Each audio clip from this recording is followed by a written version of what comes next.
Let's talk about the relative balance of particles on D.B. Cooper's tie and what that means. Hey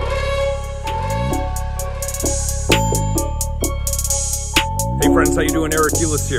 All right, today I want to talk a little bit about, very briefly about the balance of particles that were found upon D.B. Cooper's tie, the relative balance, because I think it's important and I think it's indicative of where D.B. Cooper came from and what he was working on. Now, specifically, we've got the titanium and antimony particles, 3 microscopic particles that I discovered that were on D.B. Cooper's tie, and specifically the tie knot.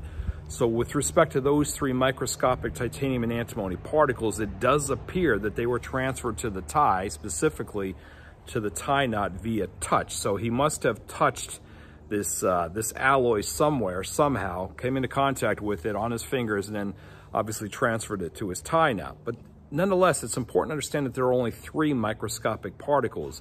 And the reality is that anybody that worked at Remcrew Titanium in that building could account for 3 microscopic particles, whether you're talking somebody in the lab, whether you're talking somebody in the machine shop, or frankly, whether you're talking the secretary who's filing the paperwork for a U.S. patent. There are a lot of people that can account for a mere 3 microscopic particles of titanium and antimony alloy.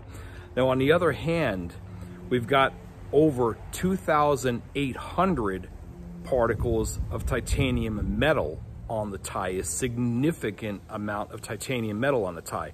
This is obviously critically important for a few reasons, not the least of which is that titanium was not a particularly popular alloy back in 1971 or certainly in the 1960s, which is when the tie was manufactured and likely purchased and worn. In fact, most titanium back in those days was used in the aerospace sector. The overwhelming majority, as a matter of fact, some of it was used in the chemical sector as well. So that does also appear to indicate that D.B. Cooper had some sort of familiarity or was working around the aerospace sector, which again is consistent with Remcrew Titanium. Now, the other really important thing to point out here relates to salt. There was a significant amount of salt that was found upon D.B. Cooper's tie. In fact, there are some 44,000 particles of sodium found on the tie and something north of 25,000 particles of chlorine found on the tie. So there are literally tens of thousands of pieces of salt that were found upon D.B. Cooper's tie. So again, it does appear to indicate that D.B. Cooper was working intimately and closely with salt.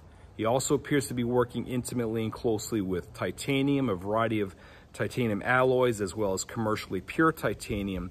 But he does appear to have only a very small trace of the titanium and antimony alloy, again, all 3 of which happen to be on the tie knot.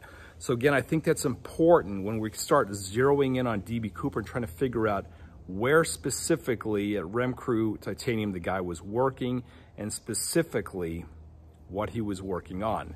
Now, with respect to Vince Petersen, it's very important to note that Vince Petersen, his entire career at Remcrew Titanium, was working with titanium, various alloys and various types of titanium, meaning wire, sheet, wire titanium, sheet titanium, a variety of other things as well.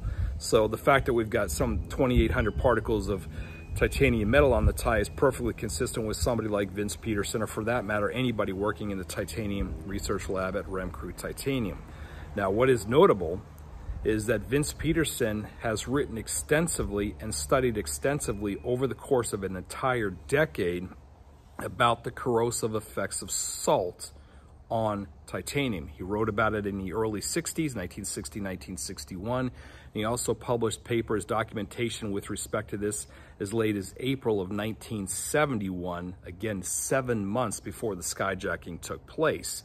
So we know for certain that Vince Petersen was actively studying, working, and researching the corrosive effects of salt on titanium.